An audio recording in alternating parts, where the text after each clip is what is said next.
La filosofía es algo así como la matemática de las palabras. Filosofar no es ni tan ajeno ni tan difícil. En modo geométrico, la refutación.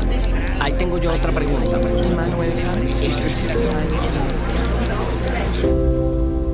Urbi et Orbi, a la ciudad y al mundo. Buenos días, buenas tardes, buenas noches. Este es nuestro episodio número 100. Para nosotros representa una satisfacción muy grande y la queremos celebrar con ustedes, que nos escuchan y nos acompañan con tanto entusiasmo. Mil y mil gracias a quienes están por aquí desde abril de 2020, cuando publicamos nuestra primera conversación, pero también a quienes se han venido sumando a lo largo de estos 5 años y a aquellos que nos han recomendado con sus amigos y familiares. Ese cariño y esa buena escucha nos motiva bastante para continuar con este ejercicio. En esta ocasión, el tema que nos convoca es el humor y sus implicaciones éticas.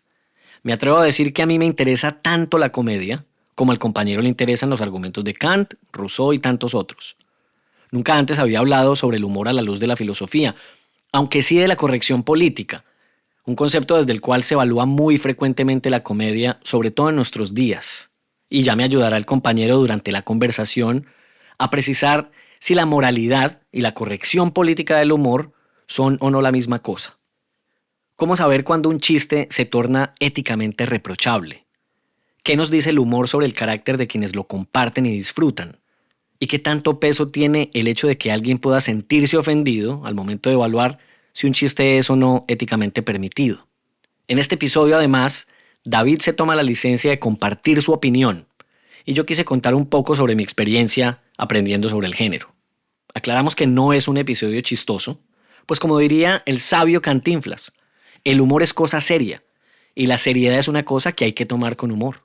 Ahí está el detalle, que no es ni lo uno ni lo otro, sino todo lo contrario. Gracias de nuevo y hasta la próxima temporada. Por ahora les presentamos nuestro episodio número 100 sobre el humor.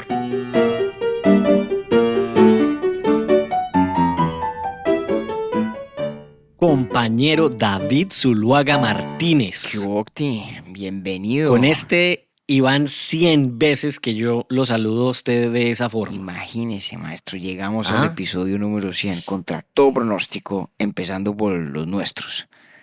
Por el suyo sobre todo. Yo tenía más fe desde el principio y ganar este me va a meter a mí ahí en esa misma bolsa. Sí, me da culpa, sobre todo por los míos. Vea, pero sí estamos qué berraquera, ¿no? Yo sí nos quiero felicitar. Bueno, pues sí, la verdad sí, ¿por qué no? Eso es, ¿usted sabe quién es Snoop Dogg? Sí, ese es un cantante de rap y lo tengo presente por el libro de rap que usted le regaló a Clemente. Este es un pelado bacano. Sí, él es eso sonó muy bonito, lo de cantante de rap. Es un rapero. Cantante de rap, una belleza. Es que de hecho el estilo no lo pierde. Entonces una vez le entregaron algo así como un honoris causa a Snoop Dogg. Él es un rapero de Long Beach, aquí en California. Entonces el man en su discurso de aceptación le da las gracias pues a todo el mundo, la mamá, el papá, tan. Y al final dice, y por último y no menos importante, quiero darme gracias a mí.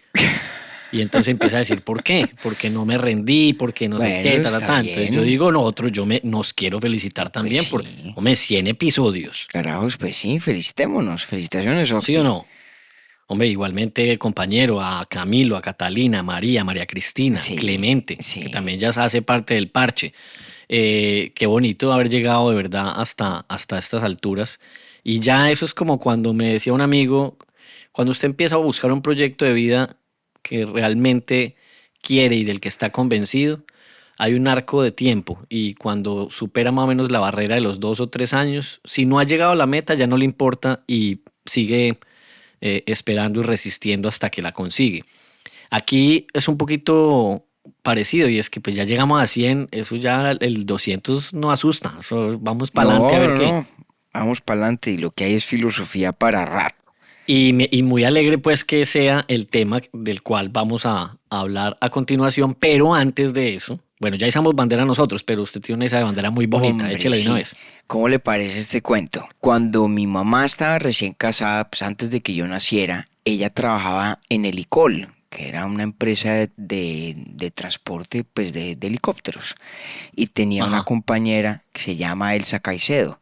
Yo conozco a Elsa desde que era niño, además porque su esposo, griego, Vasilis Stavroulopoulos, que es oftalmólogo, ya hoy en día está jubilado, Elsa también está jubilada. Vasilis fue quien me operó a mí los ojos de la miopía, entonces el breve periodo de mi vida donde no usé gafas ni lentes de contacto se lo debo a Vasilis. Dos personas encantadoras, a quienes yo no veo hace muchos años y de quienes no tenía noticia hace más incluso. Y hace, no sé, un par de meses o algo le llegó a mi mamá un mensaje, no sabe la maravilla de Elsa. Pues, ¿cómo le parece que Elsa y Vasilis, que ya están retirados, viven en Tesalónica, en Grecia? Y desde Sí. allá, Elsa y Vasilis por la mañana, tomándose el café, prenden Urbi et Orbi a todo timbal y se sientan los dos a escuchar nuestras digresiones públicas, impúdicas a veces en su desorden, para amenizarse el desayuno desde su casa en Tesalónica. Y no contento con eso, Octi, hace unos días se encontró mi mamá con un hermano de Elsa Caicedo, Carlos Caicedo, que es Ajá. igual de fanático de Urbi et Orbi, pero además tiene el muy especial mérito de que ha convertido su gusto por la filosofía en una actividad de cierta envergadura, de importancia en su quehacer, a tal punto que le ha escrito un libro de filosofía a su hija.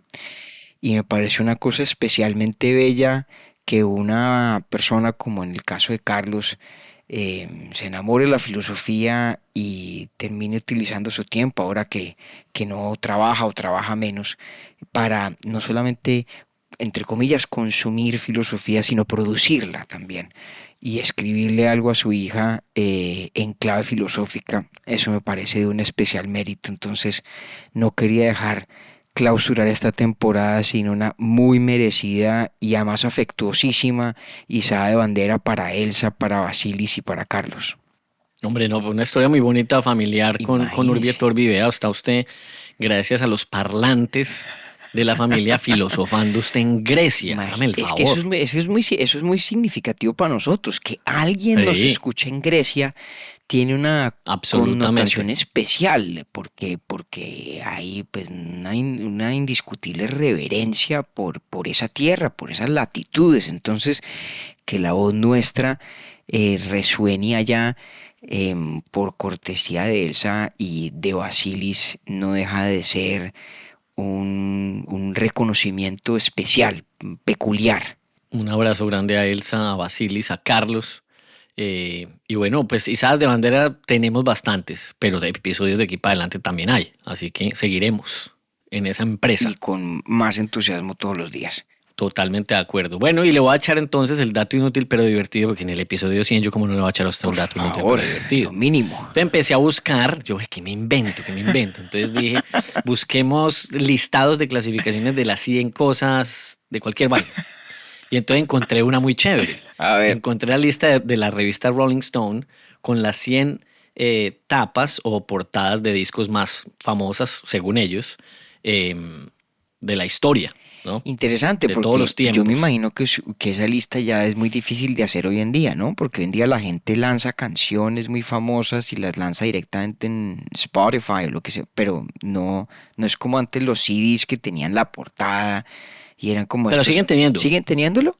Ah, Sí, bueno. sigue teniendo covers, pues como álbum covers y de hecho los sencillos también tienen Pero uno portadas. como consumidor de música no se encuentra con esa dimensión estética como tan forzosamente, ¿no? Es cierto, ya no tiene una relación tan próxima como cuando uno tenía el formato físico, a no ser que uno sea coleccionista de vinilos o de CDs incluso. Yo recientemente estoy coleccionando cassettes, Vea pues. imagine usted. Bueno, ¿y encontró algo que le sorprendiera o que le impactara en la Y lista? entonces yo, no, yo caí directamente al número 100 de la lista. Pues claro, Claro, así bien claro. clichésudo, porque no, entonces qué gracia. Oiga, y entonces encontré una cosa muy bacana. El número 100 es un álbum cuya tapa es completamente negra. Y el álbum se llama Spinal Tap, Smell the Glove. Em, pero lo chistoso es que era una banda ficticia de heavy metal ¿Cómo así que hizo en su ficticia? momento. Vea, todo surgió por un mockumentary, o sea, un falso documental. En 1984 hicieron un falso documental acerca supuestamente de una banda de Buenísimo. metal Buenísimo. compuesta por unos actores, no sé qué. Hombre, se hizo tan famoso ese documental que se burlaba, por ejemplo, de Led Zeppelin y de Aerosmith, Buenísimo. mostrando unos comediantes que supuestamente formaban una banda de heavy metal.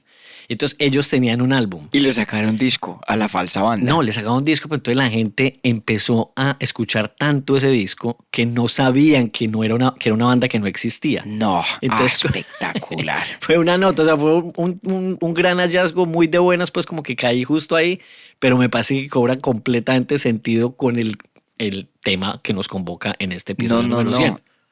Eso le iba a decir, mandado a hacer para sentarnos a hablar sobre el humor. Qué cabezazo, Entonces maestro. el documental se llama This is Spinal Tap y el álbum se llama, como se lo acabo yo de mencionar, This is Spinal Tap también. Y pues tiene como un subtítulo de Smell the Glove, o sea, huele el guante. Pero entonces es bien, bien casual porque pues tiene totalmente un tiro Qué tirazo. cómico, así que espero haber cerrado yo con broche de oro ese episodio 100 con un buen dato inútil, pero divertido que sigue cumpliendo con su función. Para el que no lo sepa, ¿por qué se llama así? Porque no le cambia la vida a nadie, pero funciona para romper el hielo en los cócteles. Entonces, si este fin de semana o el próximo, o cuando lo escuchen, lo invitan para tomarse un trago, usted rompa el hielo así. Me parece. Así estén hablando de lo costoso que está el mercado, usted hable de This is Spinal Tap y a alguien le va a interesar eso. Me parece un cabezazo porque a mí la gente que tiene el ingenio, la dedicación, la paciencia de ejecutar ese tipo de mamadas de gallo, a mí eso me deslumbra. Eso es como las películas de Borat. A usted le por gusta ejemplo. mucho. Bueno, y su O hermano, las entrevistas de Ali G. A mí eso me descresta. y su eso me hermano fascina. Esteban, la serie de televisión favorita de su hermano, que yo creo que se la sabe de memoria, es The Office, que también es un falso documental. Claro, Sí. claro. Y es de las favoritas también de esta casa. Que María Cristina, yo creo que se la ha visto completa por lo menos 2 o 3 veces. Una de ellas conmigo, de cabo a rabo, Vea. pero totalmente. Es espectacular. Ese es un género Ey. que me llama mucho la atención a mí también. Bueno, entonces no puede haber, yo creo que un camino más despejado para que entremos en materia y arranquemos con la vaina pues hoy. Hagámoslo, maestro. Pues, a ver, ¿por qué no empezamos por esto? ¿Qué tiene que ver la filosofía con el humor? Sí. O mejor, ¿de qué se ocupa la filosofía cuando se interroga acerca del humor? Hay una discusión que es filosóficamente interesante acerca de lo que hace que las cosas sean chistosas, sean graciosas. ¿Por qué algo es gracioso y por qué otra cosa no lo es? ¿En qué radica las características o cuáles son las características de un acto o de una expresión humorística que la hacen graciosa? Ujú. Esa es una discusión sobre todo estética en el sentido amplio de la palabra, porque tiene que ver con la forma de un tipo de expresión que explica, para quien propone una teoría determinada, el efecto característico que ese tipo de expresión produce. En nuestro caso, la risa. No necesariamente la risa exteriorizada, sino pues lo que produce cuando algo es gracioso, que no siempre es una carcajada, ¿no? De acuerdo. Puede ser aprobación. Puede ser aprobación, hay formas relativamente silenciosas de disfrutar el humor y que pueden ser además muy intensas. No sé, cuando uno ve películas de Monty Python, hay momentos en los que uno se muere la risa abiertamente y carcajada, y hay otros en los que no, y no por eso son menos chistosos los momentos. Pero digamos que hay una reflexión filosófica interesante o teórica acerca de la estética del humor. ¿En qué consiste el origen o la causa o la fuente del efecto humorístico? Pero cada vez más hay una discusión también acerca de la ética del humor. Hay elementos del debate de la ética del humor que son muy antiguos, que tienen que ver con los efectos sociales, incluso sociopolíticos, que pueda tener el humor. George Orwell famosamente dice en alguna parte que todo buen chiste es una pequeña revolución. Desde siempre se ha reconocido que el humor tiene un efecto corrosivo sobre el poder, sobre las estructuras sociales jerárquicas, y efectivamente hay pocas maneras más certeras de asestarle un golpe al poder que la risa. Ujú. ¿no? Está ese dicho, yo por demás lo creo muy certero, de que uno no puede casar pelea con un policía ni con un payaso, porque las pierde. Sí, Y eso es una realidad reconocida desde siempre. Usted alguna vez ha leído, no sé si, pues seguramente conoce el libro, no sé si lo haya leído, El nombre de la rosa de Humberto Eco. señor. El nombre de la rosa, esa novela maravillosa, en alguna medida, perdón, advierto, algo de spoiler alert, tiene que ver con precisamente el efecto subversivo de la Mm. risa, porque toda la novela se construye alrededor de la segunda parte perdida de la poética de Aristóteles, no la que nosotros tenemos que versa sobre la tragedia, sino la que trata de la comedia. Y hay una suerte de planteamiento en la novela acerca de los intereses de los poderosos, por suprimir lo cómico, por reprimir lo cómico. Esa parte de la ética del humor, como digo, es muy antigua, que es pensar en el efecto, sobre todo social y político, del humor como una herramienta para luchar contra el poder, para ridiculizar al poder, para menoscabar jerarquías sociales establecidas, para, digámoslo como es, no tomarse en serio lo que se nos presenta como sacrosanto. Pero cada vez más, sobre todo en el debate contemporáneo de la filosofía del humor, la pregunta acerca de la ética del humor adquiere un carácter más moralista. Es una cosa interesante. Nosotros pensamos en nuestra sensibilidad moderna como una más liberal, más tolerante, más, entre comillas, relajada que otros momentos de la historia. Pero de hecho, la preocupación con qué tan moralmente aceptable o no es echar cierto tipo de chistes o reírse de cierto tipo de chistes es una inquietud muy, muy contemporánea, muy marcadamente contemporánea, por lo menos en su preeminencia en el debate filosófico. Sí. Entonces, ahí hay una cuestión que es bien interesante, Octi.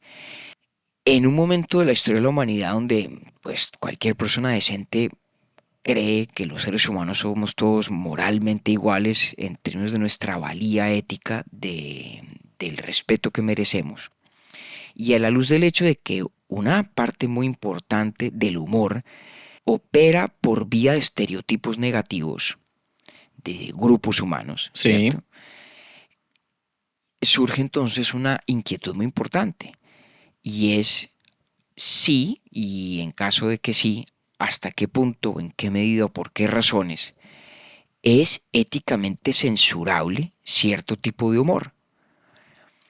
Y hay una discusión muy importante, como le digo, y que yo creo que es una de estos debates en la ética que pueden no parecer los más teóricamente complejos, pero son de los más prácticamente importantes, porque el humor sí que es parte de nuestra cotidianidad. Y me parece a mí que ahí, pues, podemos arrancar por donde usted quiera, pero se vuelve muy interesante pensar en los siguientes elementos, a mi juicio.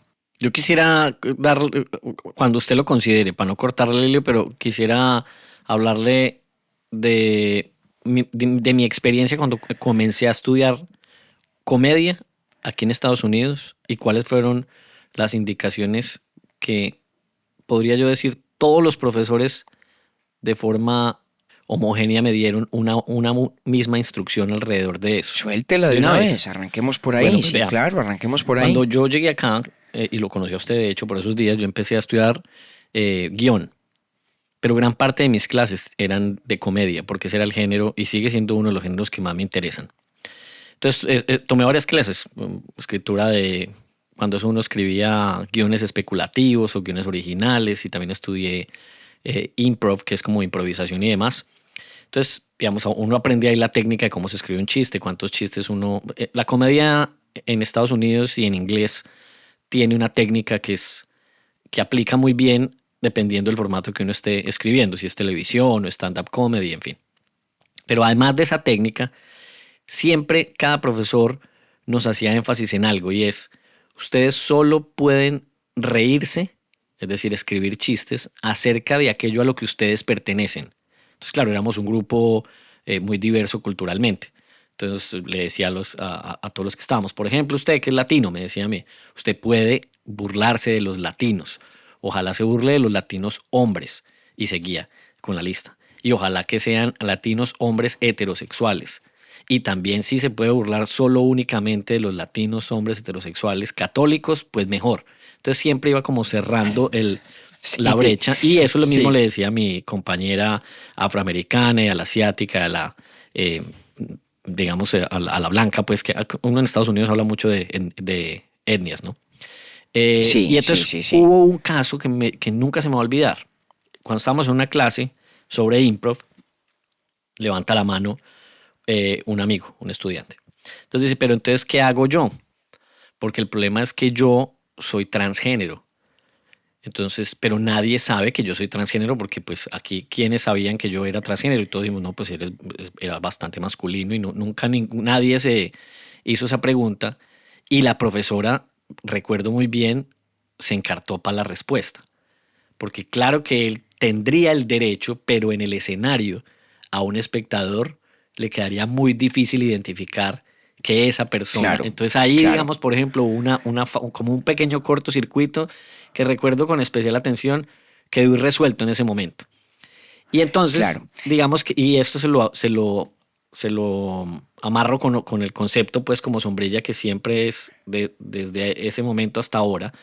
Siempre cuando escribo comedia pienso mucho en no la visión ética hasta este momento, hasta esta conversación, pero sí acerca de la corrección política, que es políticamente correcto en el humor y hasta dónde puedo yo llegar. Y eso es una discusión o un tema que me interesa tanto que incluso en su momento, como para ponerle un toque cómico a la cosa, me ha hecho merecedor de perder incluso dates. ¡Juepucha! En momentos. Me acuerdo una vez, estaba yo en Seattle. Voy a contar esta historia porque tiene que ver. Y empecé, yo tenía una aplicación de citas y entonces hice ahí como match con una mujer que estaba bien, pues muy guapa y tal, en toda la cosa. Y empezamos a hablar, llevamos para unos 5 días hablando y ya estábamos como al borde de el primer encuentro en persona. Yo estaba en la casa de mi prima con su esposo viendo, recuerdo muy bien que ese fin de semana Bill Burr, que lo he mencionado en este podcast otras veces porque fue el que le dijo, yo le dije a usted una frase alguna vez de que había un comediante que decía que él veía documentales porque así la gente pensaba que él leía. Es este comediante, se llama Bill Burr, que es súper controversial, que es políticamente incorrecto por definición y es bastante ácido en su entrega. Y entonces cuando me preguntó este potencial date que qué estaba haciendo, yo le dije, estoy viendo el nuevo especial de Bill Burr. La siguiente pregunta fue, ¿y qué te parece? Y yo le dije, esto va a estar como difícil, pero no puedo decir mentiras. Y le dije, mira, yo sé que es un humor fuerte, pero a mí me hace reír. Fui eliminado. Abandonaron la conversación. ¡Ay, pucha! Hasta ahí llegó. Y me dejó pensando el tema. Es bastante sensible.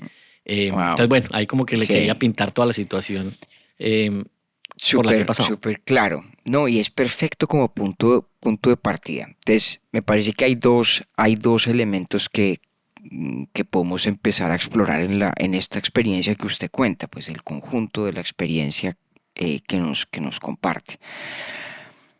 Una primera y sencilla observación. Yo no trazaría una distinción de mucho peso entre la evaluación del humor a la luz de la corrección política y la evaluación ética o moral del humor. Okay.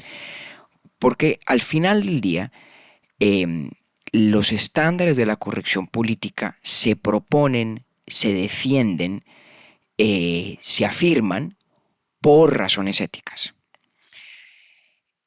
Cualquier persona que le proponga a usted un estándar de corrección política lo hace normalmente por razones éticas, porque cree que éticamente ahí es donde se debe trazar la raya de lo aceptable y lo no aceptable.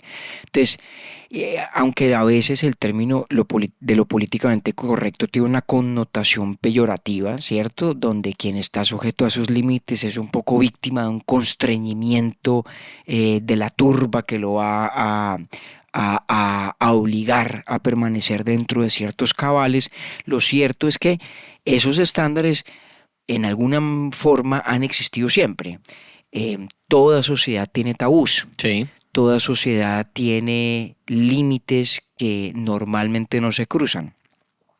Esos límites hoy los llamamos corrección política, pero son límites que en cualquier caso, sinceramente o no, se presentan como límites éticos. Luego, no creo que se trate de dos cosas diferentes, Entiendo. sino que es una manera de expresar, en últimas, lo que es una postura ética. ¿Sí? Cuando alguien le dice, oiga, eso no se dice, eso es políticamente incorrecto, es porque o esa persona cree o esa persona supone que los demás creen que allí se traza la línea de lo éticamente aceptable. Entiendo. Ahora, Interesante eso. Bacano. eso creo que conduce a dos puntos más sustantivos. El primero es, fíjese que es muy importante que precisamente en el ámbito del humor es donde suelen aflorar estas cuestiones. No es el único, pero ciertamente son recurrentes estas cuestiones de la corrección política o de los límites éticos del discurso aceptable. Y yo creo que eso no es un accidente, porque el humor tiene una función social que en parte radica en el hecho de que está siempre en el borde de lo aceptable. El humor tiene un elemento de transgresión más o menos inherente. No todo chiste es transgresor, pero si usted al conjunto cultural de lo humorístico le restara todo lo transgresor, lo que quedaría sería una escuálida sombra de lo que en efecto tenemos. Y de hecho el humor que hoy nos puede parecer absolutamente venial y de salón, puede seguramente transgresor en otros momentos de la historia, como puede ser transgresor en otros lugares y no serlo en donde vivimos usted y yo, por ejemplo en Estados Unidos, y viceversa. Sí. Luego, me parece que es muy importante tomar nota del rol transgresor o del lugar transgresor del humor. Podemos discutir si esa es una función valiosa o no. De hecho, yo creo que sí, porque fíjese que el humor, al chocar contra los límites de lo que culturalmente se concibe como aceptable, como dentro de los tabús, no allende los tabús, finalmente cumple al menos una función, que es la de públicamente demarcar esa frontera. Uno cómo sabe lo que constituye una transgresión si no es porque hay transgresiones que efectivamente se señalan como tal. Es precisamente, es como los niños cuando están aprendiendo límites. ¿Cómo los aprenden? Pues empujando allende el límite hasta que se encuentran con una cierta barrera. Ahí me parece que es muy importante percatarnos de ese rol que tiene el humor, que de hecho se traduce en una función social también muy importante y es su rol pedagógico socializador. Aprender los códigos y la etiqueta del humor es parte de la exitosa socialización de una persona en una comunidad determinada. Absolutamente. O sea que hay gente que dice, yo creo que con mucha razón, que uno realmente ha aprendido un idioma cuando es capaz no solamente de apreciar, sino de echar un chiste en ese idioma, con éxito, ¿no? Por eso es bastante recurrente. Eso es verdad, y también muy recurrente que la gente diga que el humor de otro país es muy tonto.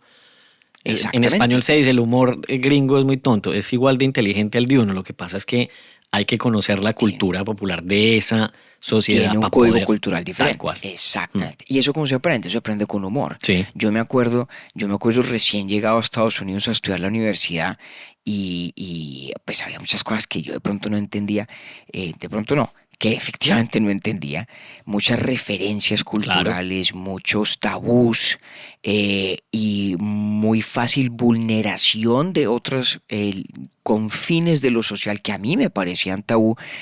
Y la solución que me propuso Saúl de extraordinaria eficacia fue siéntese a ver South Park. ¿Ah, sí? Sí. ¿Y usted veía South Park? Sí, claro, porque, pero además, claro, muy gracioso porque era gracioso, lo digo desde mi perspectiva presente, porque a mí no me parecía chistoso. ¿No le parecían chistosos? Claro. Porque no entendía nada. Claro. Es decir, sí lo entendía la serie, sí, pero no le percibía la gracia. Claro. Pero en cambio sí me enseñó muchas cosas. O sea, aprendí las fuentes y los usos de un sinnúmero de referencias culturales, humorísticas, sino por vía South Park. A lo que voy es que el humor, por estar siempre en esa frontera, no siempre, pero por estar tantas veces en esa frontera entre lo aceptable y lo inaceptable, en muchas ocasiones servir como un espejo intencional de lo inaceptable cumple también una función socializadora.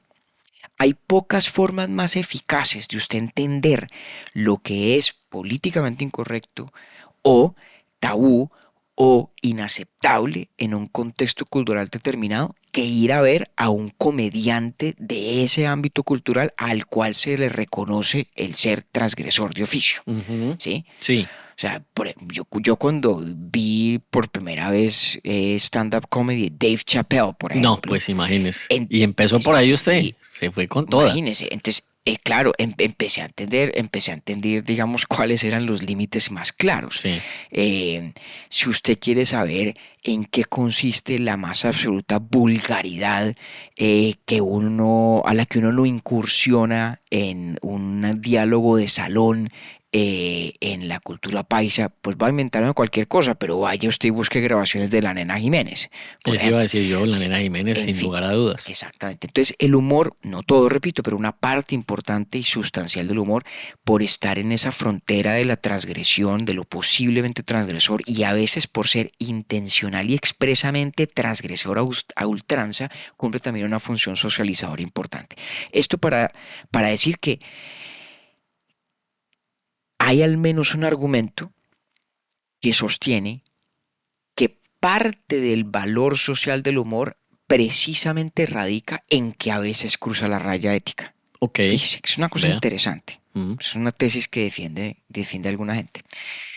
Pero quería irme a algo más importante, más fundamental.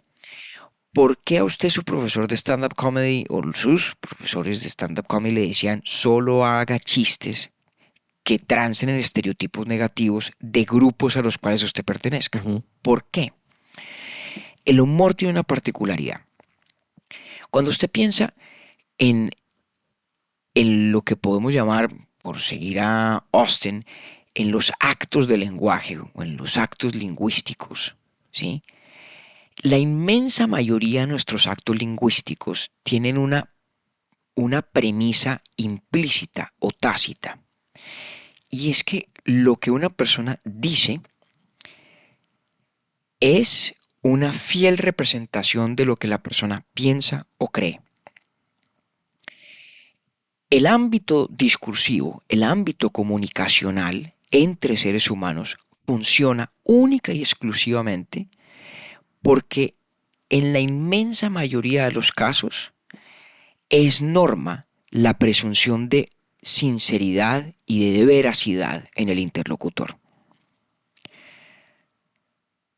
En el humor, en el caso del humor, lo que ocurre es que se trata de un modo discursivo en el que quien habla, quien está siendo gracioso,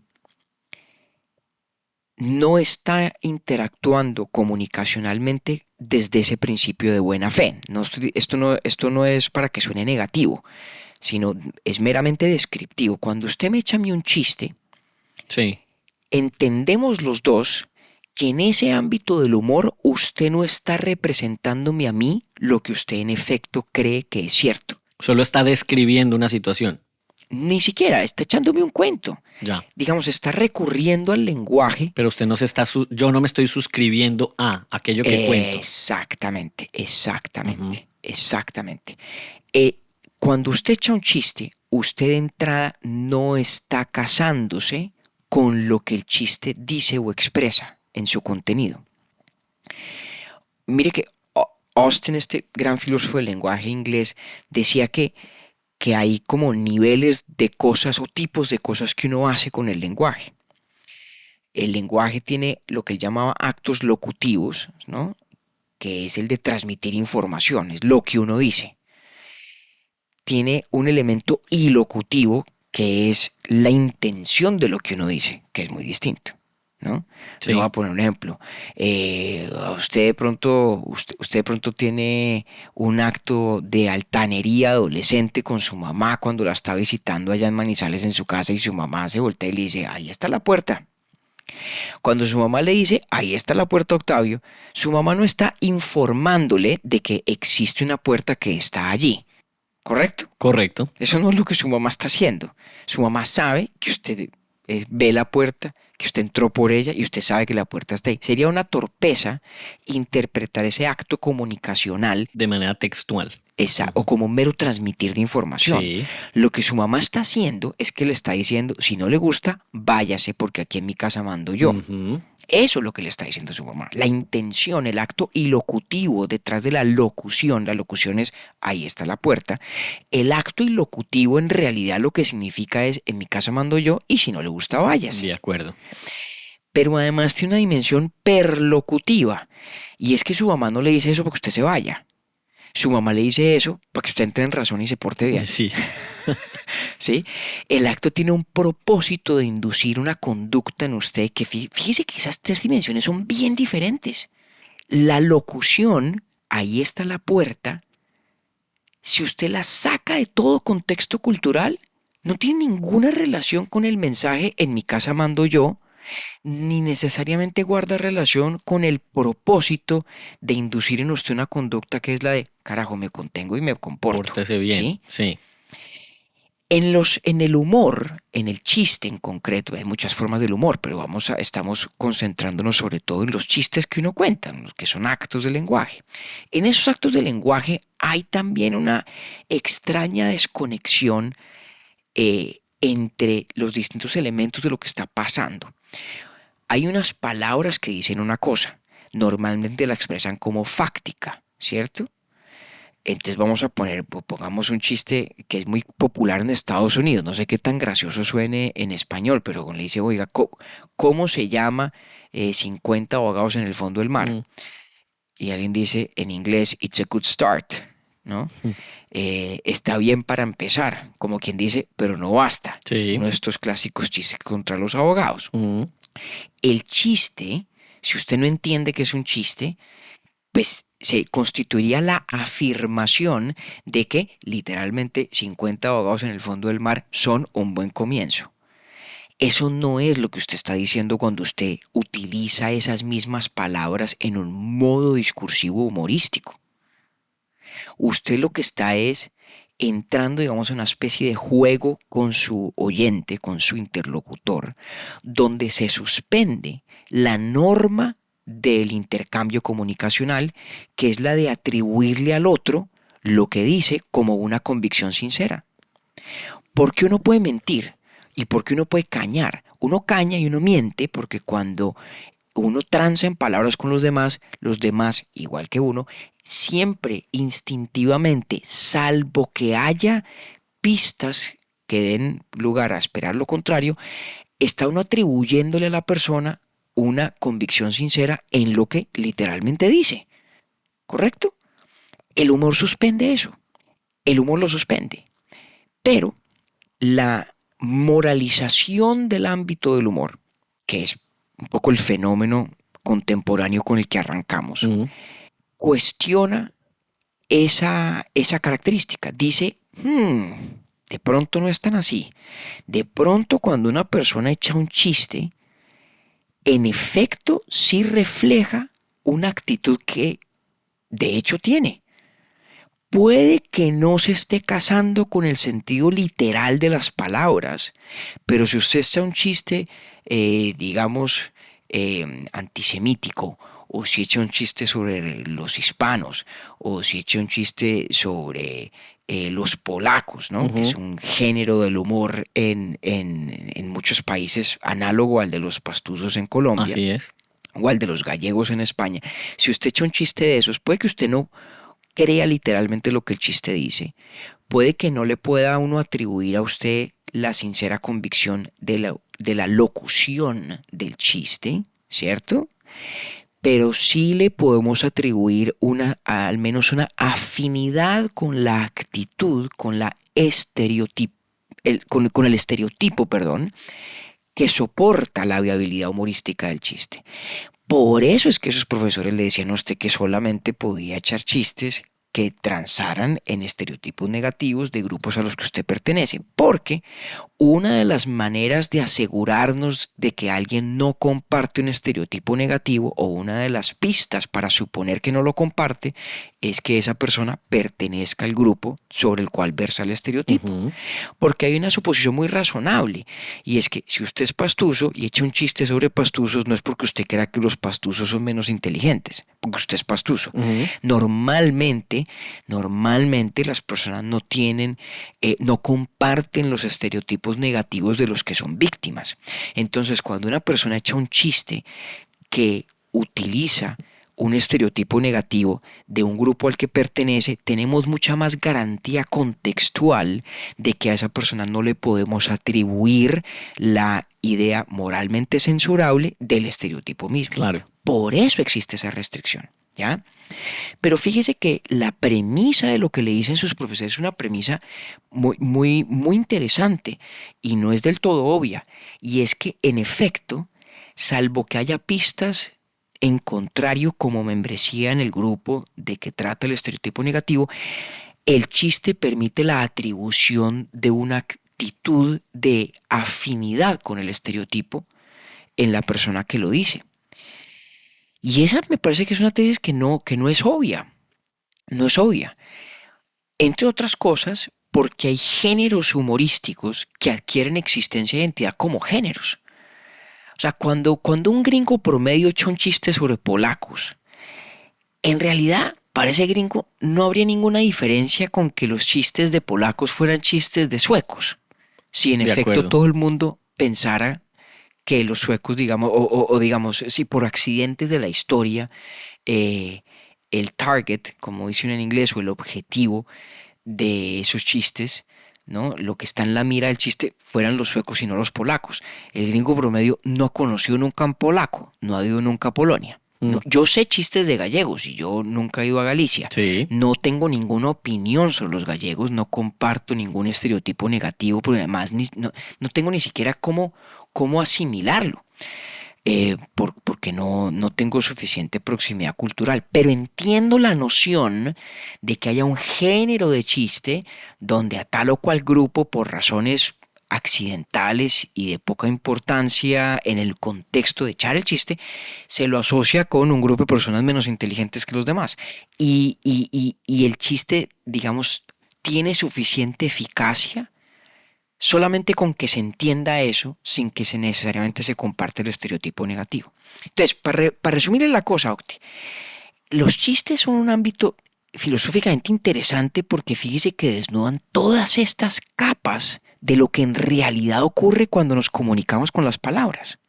Está la locución, lo que decimos, está la ilocución, que es la intención con la cual lo decimos, que es, bueno, la intención en el sentido del verdadero mensaje de lo que decimos, la perlocución, que es el propósito que esperamos que lo que decimos ha de tener en la audiencia, y además, encima de todo eso, en el contexto del humor, ese distanciamiento entre el chiste y la atribución de una convicción sincera a quien lo emite. Fíjese que es muy interesante porque es una cantidad de componentes en el engranaje, ¿ya? Que me parece que todos quedan muy implícitamente reflejados en lo que a usted le decían en clase, de que no eche chistes ofensivos, que no sean, ofensivos o incómodos, que no sean sobre grupos a los cuales usted pertenece. Precisamente porque eso le garantiza a la audiencia, o le da lo más cercano a una garantía que sea posible tener, de que cuando Octavio Gálvez echa ese chiste, no es porque Octavio Gálvez crea en esos estereotipos. O es una voz autorizada para burlarse pues de sí mismo. ¿Pero por qué lo sería? Es decir, es como una barrera construida para que el chiste no sea moralmente problemático. ¿Habría otras o no? Claro, pero lo que voy es ¿por qué? ¿Por qué qué? Porque eso es barrera para no ser problemático. Y creo que la única explicación plausible es precisamente porque reduce la probabilidad de que la audiencia le atribuya a usted una sincera convicción en el estereotipo negativo. No, total. Esa es la razón, ¿ya? ¿Habría otros por fuera de esa o no? ¿A la luz de lo que estamos hablando? ¿O es la única forma? No me parece que los haya mucho, porque fíjese que si el problema fuera la literalidad del chiste, si la objeción fuera a la locución del chiste, usted no lo podría echar ni siquiera perteneciendo al grupo que es víctima del chiste, entre comillas. O sea, si usted cree que el problema de un chiste es literalmente su contenido verbal, Sí.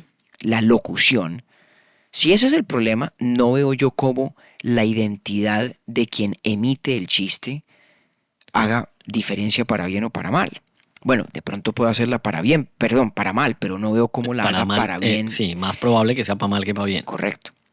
Ahora le voy a decir a usted cuál me parece que es el problema o la objeción más clara a lo que le decían a usted sus profesores. Si fueran ellos perfectamente coherentes, tendrían que además decirle, y Octavio, espere que únicamente se rían de su chiste Sí. los hispanos, hombres, Ajá. blancos, heterosexuales de la audiencia. Ujú. Lo pensé en alguna vez como exagerando aquello. No está usted, no se equivoca pensándolo. Porque fíjese que la idea detrás de lo que le dicen ustedes sus profesores es que un chiste sí da pistas para atribuirle actitudes a quien lo emite, a quien lo cuenta. Sí, ¿Ya? sí. Pero you need to tango, ¿no? Un chiste no se echa en privado. Usted le echa un chiste a alguien. Es un acto de lenguaje. Así es. Es un evento público intersubjetivo con otra persona. Es necesaria una convención que ya mencionamos hace un rato para que se pueda entender en el contexto Claro. en que se está echando. Claro, pero es que sobre todo un chiste es para hacer reír. De acuerdo. ¿Para hacer reír a quién? A otro. Ujú. Ahora, si una persona en la audiencia se ríe de su chiste y no pertenece a el grupo al cual usted, por hipótesis en este caso sí pertenece y que es víctima del chiste, entonces a esa persona en la audiencia también le atribuimos una actitud moralmente censurable. Ujú. Si la respuesta es que sí, entonces fíjese que el mapa... Lo eliminan de la aplicación de citas. Exactamente. Pero fíjese que eso resulta aún más implausible todavía en mi opinión. Porque ignora un hecho que me parece a mí que es muy claro. Y es que la premisa o la convención, usted usa la palabra correcta, la convención que hace viable el humor es que usted sepa, usted como quien cuenta el chiste, sabe que existe un estereotipo negativo. Sí. Yo que lo escucho, sé que existe el estereotipo negativo en cuestión y ambos entendemos en qué consiste. Ujú. Y el chiste puede tener plena vida y plena validez entre quienes reconocemos el estereotipo del cual se vale el chiste. Pero no me parece que sea necesario aceptar el estereotipo en cuestión. Que eso lo menciona. ¿Cómo se llama? ¿Cómo se pronuncia el apellido de este personaje? ¿David Benatar? Sí, es un filósofo del humor muy interesante. Muy bacano me que pareció ese creo artículo que es que Benatar. compartió. Sí. Y esa es una de las grandes tesis de Benatar, que dice, miren, es una equivocación creer que el humor, obviamente, aquí hablando usted y yo estamos ocupándonos esencialmente de los casos controversiales, ¿no? Claro. Los humores, las formas del humor, perdón, o los chistes que se valen de estereotipos negativos. Pues otras formas más veniales del humor no me parece que sean tan éticamente interesantes, Ujú. pero esas, lo que dice este filósofo, David Benatar, creo que es David Benatar, supongo yo que es la pronunciación de su nombre. Lo que dice él que me parece muy interesante y yo creo que es cierto es, mire, es precipitado suponer que únicamente entre quienes aceptan un estereotipo funciona el humor estereotípico. Es en la mayoría de los casos suficiente que los partícipes del intercambio humorístico conozcan, entiendan y reconozcan los estereotipos del caso. Sí. Ahora, nada de lo que estamos diciendo significa que un chiste en boca de una persona que sí cree en la veracidad del estereotipo negativo de que se trate es por lo tanto excusable. Porque sí, fíjese que cuando por ejemplo, si una persona echa un chiste, repitámoslo, pues de pronto no usar casos más polémicos, pero si un gringo echa un chiste sobre los polacos y el gringo en cuestión en efecto cree que los polacos son brutos, Sí. en ese caso fíjese que el chiste no cumple la función, o el ámbito humorístico no cumple la función de crear una distancia entre lo que digo y lo que creo. Cumple una función muy diferente. que es la de ocultar, mejor dicho, no ocultar, darme una salida fácil para expresar lo que en efecto creo, que es muy distinto. Es muy distinto. El problema es que entre eso y lo otro no se puede marcar diferencia fácilmente.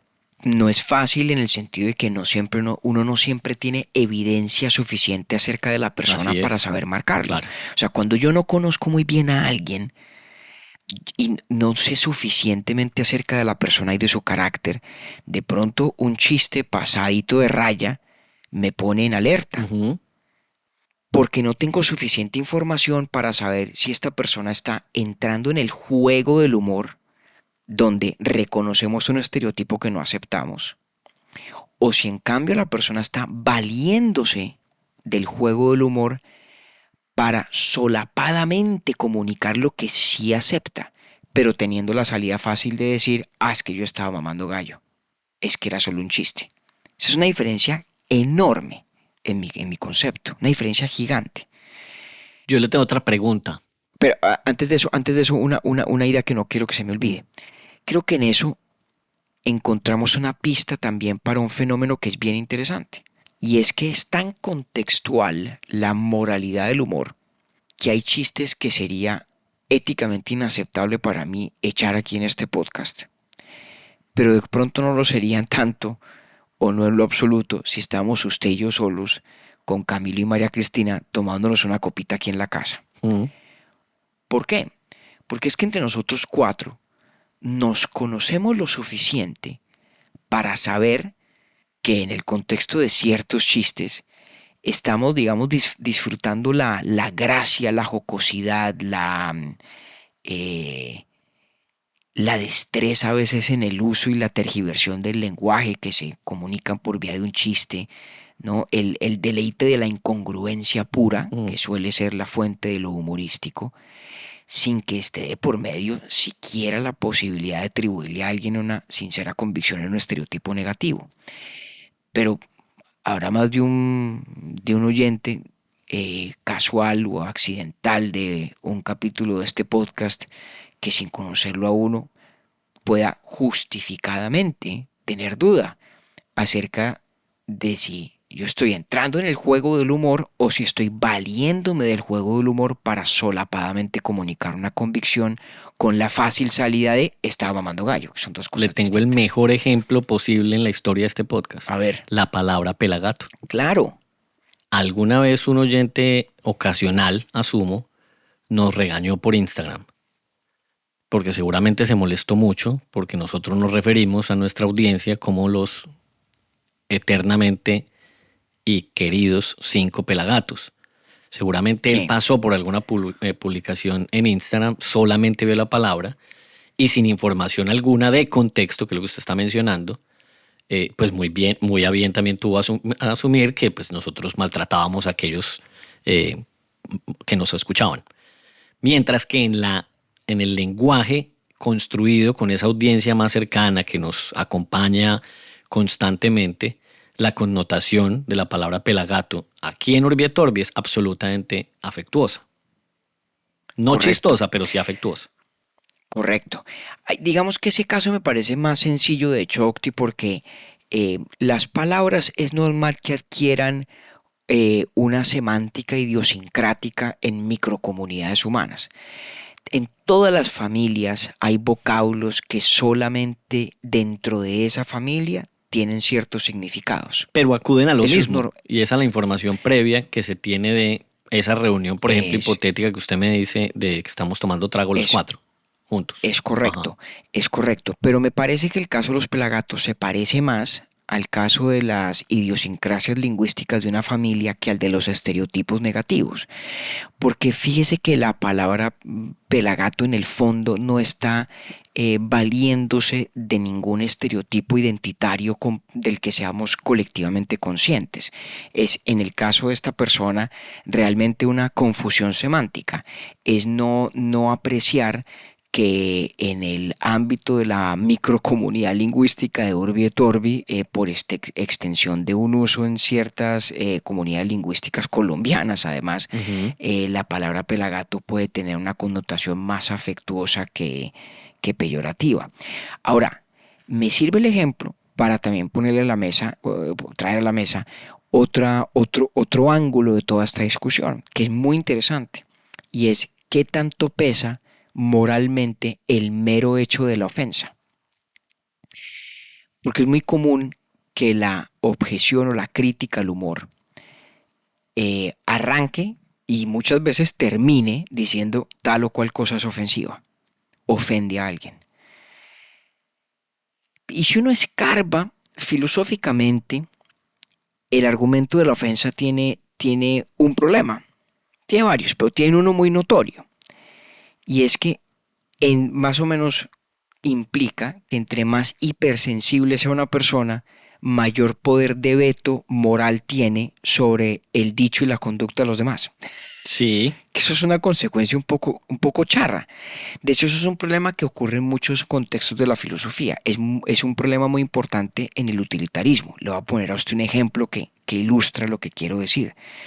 ¿Usted se acuerda de cuando hablamos alguna vez de Jeremy Bentham y John Stuart Mill, que los utilitaristas clásicos, claro, hedonistas como Bentham, dicen, mire, no, la ética de lo que se trata es de maximizar el placer y minimizar el dolor? Muy bien. ¿Qué pasa si hay una persona por cuya genética y crianza, sin que sea culpa suya, sin que sea su responsabilidad, es así? No hay nada en el mundo que le produzca más placer que un Ferrari. Y de hecho el placer que le produce tener un Ferrari es tan absolutamente extraordinario que si uno fuera a diseñar una comunidad política donde lo que se redistribuye no es el dinero sino el bienestar psíquico, pues a esa persona de golpe habría que darle un Ferrari para llevarla al mismo nivel hedónico en el que puede estar otro teniendo un Clio. Y este problema es una objeción a los utilitaristas porque significa que es una doctrina moral, al menos en esa versión, que es demasiado sensible a unas idiosincrasias, unas variaciones entre personas que normalmente creemos que no deben tener mayor peso moral. Entonces, si alguien es hipersensible, hay personas hipersensibles, entonces significa que la hipersensibilidad de esa persona traza el límite ético de lo que los demás pueden decir y hacer. Aquello como que se va yendo un poquito más allá de lo razonable si usted lo lleva a sus extremos lógicos, ¿cierto? Entonces hay un problema ético interesante. ¿Cómo reflexionar acerca de la ofensa?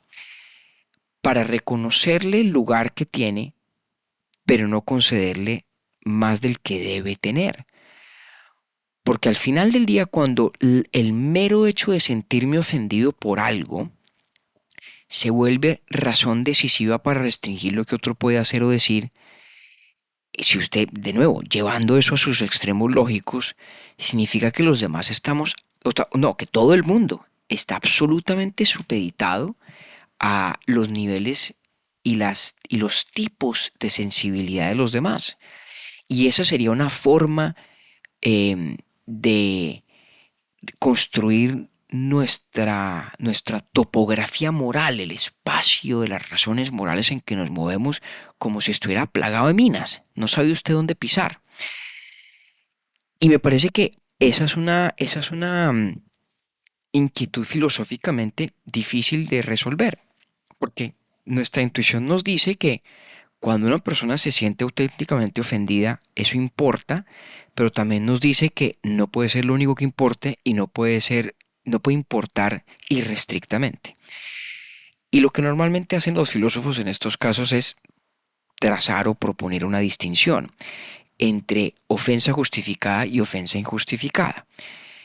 Y tiene uno que hacer una cantidad de trabajo en filosofía moral para trazar la línea y decir qué hace que el sentirme ofendido en un caso esté debidamente justificado y el sentirme ofendido en otro no lo esté. No nos da el tiempo para ir hacia allá, pero fíjese que ese es un elemento adicional. Pero le voy a tirar ahí la pregunta que le tengo guardada desde hace ratico porque tiene que ver con esto. Tengo un amigo que es muy hábil escribiendo comedia, es muy bueno.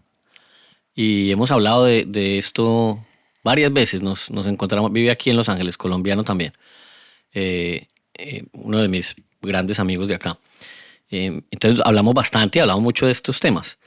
Y en algún momento, porque su humor a veces es duro, es difícil de decodificar en ocasiones. Y entonces en algún momento él decía, pero es que ¿Por críptico o por edgy, por transgresor? más por transgresor, pero también es críptico, pero es transgresor a veces. Y entonces dijo una Ok. cosa que me quedó sonando mucho alguna vez. Y era sencilla, decía, lo que pasa es que yo siento o pienso que yo no puedo ser responsable de lo que usted sienta o piense de un chiste que yo he hecho. O sea, yo no puedo ser responsable de lo que cada persona de una audiencia tenga como reacción. ¿Qué podría uno decir o aportar de esa apreciación a la luz de lo que estamos hablando? Me parece que es la perfecta otra cara de la moneda, y yo diría lo mismo que está diciendo respecto de la ofensa. Ni tanto que queme al santo, ni tan poquito que no lo alumbre. Porque si usted lleva a su extremo lógico ese desentenderse del efecto en la audiencia, primero tendría en su versión más extrema un elemento de insinceridad. El cómico no se desentiende del efecto en la audiencia. El cómico quiere que la audiencia se ría, Sí, ¿no? El cómico no es indiferente al efecto que lo que dice produce en la audiencia. Puede ser indiferente a qué tanto se ofendan algunos en la audiencia.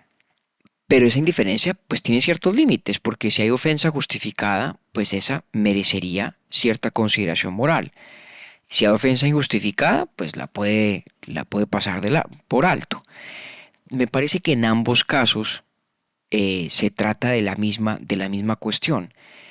¿Cómo trazar una distinción entre el sentirse uno ofendido justificadamente y por lo tanto cómo distinguir las reacciones en una audiencia de las cuales el cómico puede legítimamente abstraerse a la hora de valorar moralmente lo que está haciendo? Y la respuesta allí no es fácil, yo no creo tener una. Me parece sensato pensar que esa distinción es necesaria y que existe. entre lo justificable y lo no Cualquiera, justificable en la reacción. Ya. exactamente, entre la ofensa justificada y quiero decir, el sentimiento justificado de ser ofendido y el sentimiento injustificado de ser ofendido. Hay gente que se siente ofendida por cosas que objetivamente no lo justifican. Sí, también es verdad. Correcto, entonces me parece muy difícil abandonar esa distinción, y me parece muy importante recordarla, porque al recordarla anulamos de entrada dos tesis extremas, la de su amigo y la de la postura más moralista frente al humor. La de su amigo es: me tiene sin cuidado cualquier reacción de cualquier audiencia sobre cualquier chiste. Sí. Parece que eso es un poco extremo, y además dudo de que sea su valoración más sincera, obligado a reflexionar sobre sus consecuencias. Pero también permite rechazar el otro extremo más moralista de la ecuación, que dice: no, donde quiera que alguien se sienta ofendido por cualquier motivo, solamente por el hecho de que se siente ofendido, ya hay una consideración moralmente decisiva en contra del humor del que se trate. Yo, en honor a que estamos cumpliendo 100 capítulos y que ya estamos ajustando una hora de grabación, voy a hacer algo que casi nunca hago. A ver, Creo que nunca lo he hecho tan abiertamente. Y es que lo voy a decir exactamente yo que pienso. muy bien. Sí, nunca lo ha hecho, Y lo excepto el episodio reciente, pues, pero antes no. Sí, y sobre un tema que no es tan polémico. Ajá. Pero le voy a decir una postura general, más que decirle qué pienso yo exactamente de casos concretos, de humoristas específicos. No, eso no me parece muy interesante. Le voy a compartir cuál es la perspectiva general desde la cual yo abordo estas cuestiones. A mí me parece que en el humor ocurre un poco lo que me pasa en el arte cuando hay discusiones sobre la valoración estética de la obra de artistas muy cuestionables o reprochables como persona. Ujú. Y es que me parece que hay ámbitos de la actividad humana donde es saludable, social y culturalmente saludable, tener cierta tolerancia frente a la transgresión.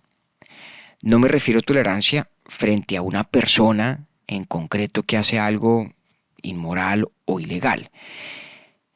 Me refiero concretamente al ámbito de expresión en el cual esa persona funge o como artista o como humorista. Vamos a hacerlo de pronto un poquito más específico. Un gran pintor que resulta ser un truano, un ampón, En nada lo redime el ser un gran pintor cuando estamos ponderándolo como persona, si es un truán, si es un ampón. Pero al mismo tiempo, yo tengo una tendencia a poner un poquito en remojo la persona ampona a la hora de ponderar la obra. Ujú.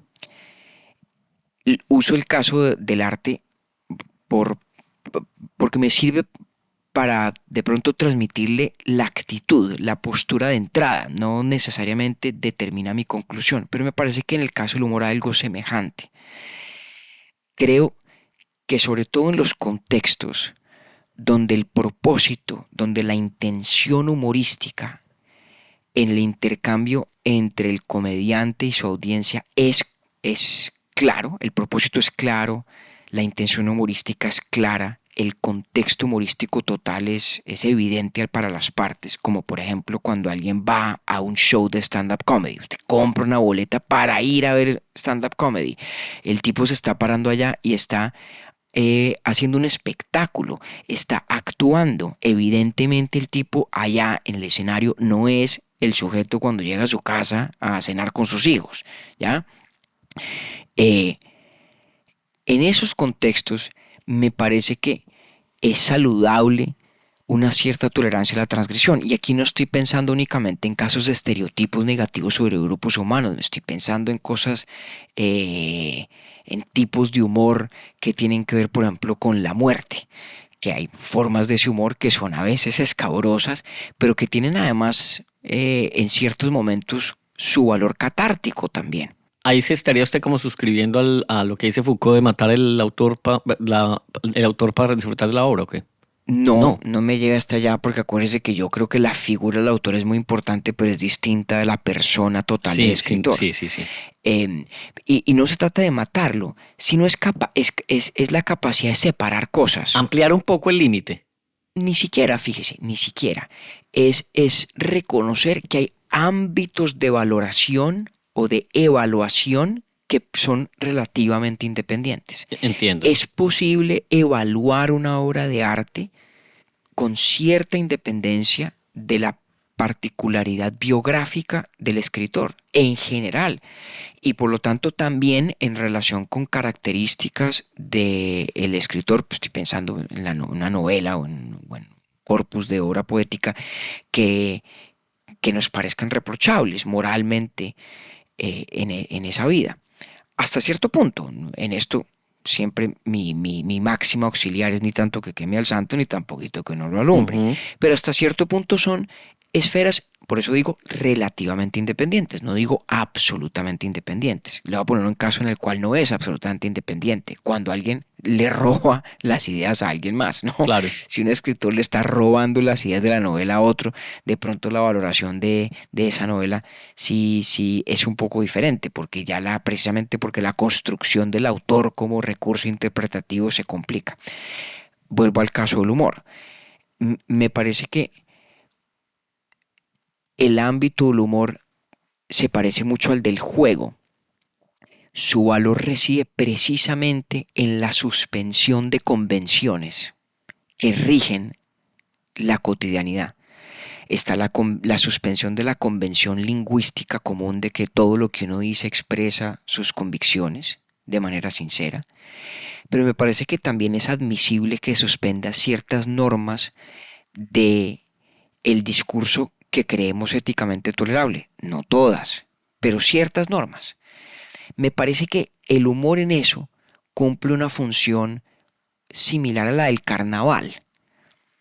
El carnaval es el momento Ve qué bacano eso. en la vida de las sociedades donde se suspenden todas las jerarquías, Sí. ¿sí? Donde se trunca por completo el orden de la sociedad y todos son alguien que no son o pueden serlo, tienen derecho de serlo. Y yo creo que tiendo a pensar que el humor tiene un rol más o menos semejante. Vea qué bueno, me gusta eso. Y me gusta cómo lo resuelve también, ni tanto que queme al santo, ni tan poquito que no alumbre. Sí, con ciertos límites, porque también es cierto que el humor a veces puede normalizar actitudes que son moralmente muy reprochables. Y por eso, en el contexto de la valoración ética del humor, va a sonar gracioso, el contexto importa mucho, ¿no? Sí, Cuando uno está evaluando la moralidad de un chiste, quién se lo está echando a quién, dónde, con qué audiencia, qué tan públicamente, con qué tanto conocimiento entre las partes sobre sus respectivos caracteres, todo eso importa mucho. Importa porque la transgresión tolerable y sana también tiene que tener sus límites y tiene que conducirse dentro de ciertos cauces. mm, Pero esos límites, en últimas, el propósito que tienen es el de permitir la transgresión. Es una cosa un poco paradójica, es como si hubiera una metanorma que es así, no es para transgredir, que es estas son las transgresiones tolerables. ¿Ya? Esa metanorma es la que no hay que transgredir. Pero la norma de primer orden, que es la del discurso que ni usted ni yo utilizaríamos cuando estamos hablando con alguien en un contexto no humorístico, esa norma, permitir que se transgreda en el ámbito humorístico, creo que tiene más virtudes de las que una postura excesivamente moralizante tiende a reconocerle. me gusta eso. Ahí está pues mi profesión Vea. de fe en la materia. Pero bacano ese elemento que agregó ahí del carnaval me pareció muy Es interesante. que es importante. Me voy a permitir explicar la referencia de ni tanto que queme al santo, ni tan poquito que no al hombre, porque si bien no tenemos muchos oyentes por fuera, cada vez son más, y yo no sé eso qué tan familiar sea para otras culturas. Ya. Entonces, eso se refiere a la cultura, más yo creo que es la cultura nuestra, la paisa, ¿no? Entonces, ni tanto que no lo alumbre, se refiere a la vela que está alumbrando al santo. Correcto. Si está muy cerca a la imagen, Correcto. se quema el santo. Correcto. Si está muy lejos del santo, pues no lo alumbra. Correcto. Entonces, por eso uno en Colombia usa, y sobre todo en nuestra zona, nuestra región, decimos, cuando estamos buscando el equilibrio en algo, pues ni tanto que no lo alumbre, ni tan poquito, ni Correcto. tanto que no lo, ni tanto que lo queme, ni tan poquito que no lo alumbre. Usted me permite una última observación. Hágale. No, hágale que estamos de promoción. Em, Usted no Me parece, para volar me eso. parece que además, entendido en la dimensión que yo, o en la perspectiva que yo le estoy proponiendo, otra función valiosa del humor es construir intimidad. Intimidad sana. Deme más de ese. ¿Qué chistes es usted capaz de echar con quién? A veces es una buena medida de qué tanta confianza media entre las personas. Ujú, Fíjese. sí. Y a Sí. veces la confianza se construye también desde el humor. Obviamente una manera muy eficaz de construir confianza desde el humor es cuando uno mismo es el blanco del chiste, obvio, porque Claro. eso denota autoconciencia, autorreflexividad, como lo que en inglés la gente dice o describe como self-awareness, una comprensión de sí desde la perspectiva de un tercer objetivo, incluso con sus defectos y con sus particularidades que no son mucho halago. Pero me parece que incluso el humor transgresor juega un rol en la construcción de intimidad porque yo, por ejemplo, solamente me atrevería a echar chistes de cierto calado con una persona que creo me conoce lo suficiente para no equivocarse en la atribución de convicciones a mí en virtud del chiste que le he hecho. Entonces fíjese que se requiere cierto conocimiento del otro, por lo tanto cierta intimidad para que haya algunas de estas versiones que me parecen tolerables, en algunos casos de golpe hasta saludables, del humor transgresor. Muy bueno eso también. Me dio bastante en este episodio. Lo más charro de todo el cuento es que nos fuimos particularmente divertidos, porque creo que Yo estuve pensando eso durante toda la conversación. Lo pensé. Pero me parece que este es un tema de la mayor seriedad.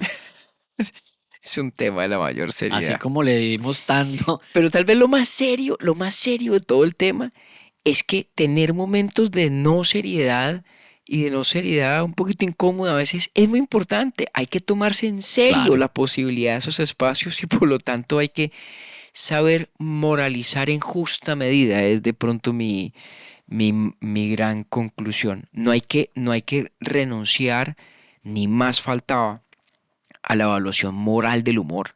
El humor en eso no está exento de la evaluación ética, Por como no lo supuesto. está en ninguna esfera de la vida humana. No debe estarlo, no puede estarlo.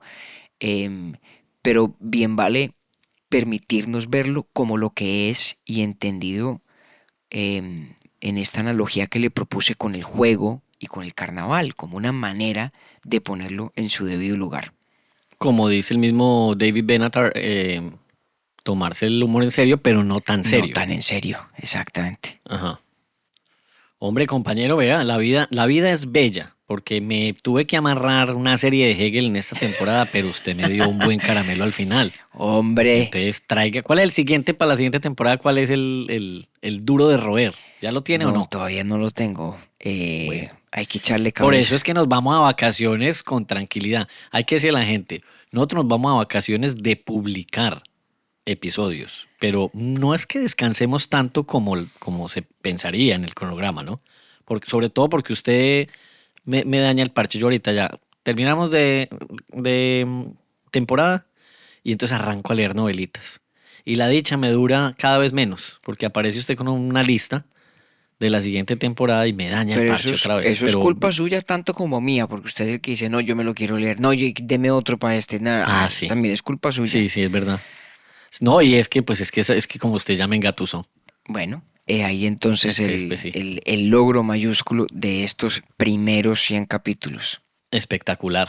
Compañero, mil gracias. De verdad que ha sido un gusto, hermano, que nunca imaginamos ni usted ni yo. Estoy seguro que usted tampoco llegar a estas lides. Así es. Pero ha sido de verdad un verdadero placer y un aprendizaje y un parche muy bueno que hayamos ya grabado 100 conversaciones y por supuesto que nos da la energía para grabarnos otras 100 más. Así ha de ser. Urbi et Orbi es producido por Bielo Media, con la música original de Felipe Durán, la coordinación general de Camilo Zuluaga y la dirección creativa de María Cristina Pimiento. Agradecemos especialmente a Luchi y Titín por la voz del cabezote y nuestro logo. Nosotros somos David Zuluaga y Octavio Galvis. Feliz día, feliz tarde o feliz noche.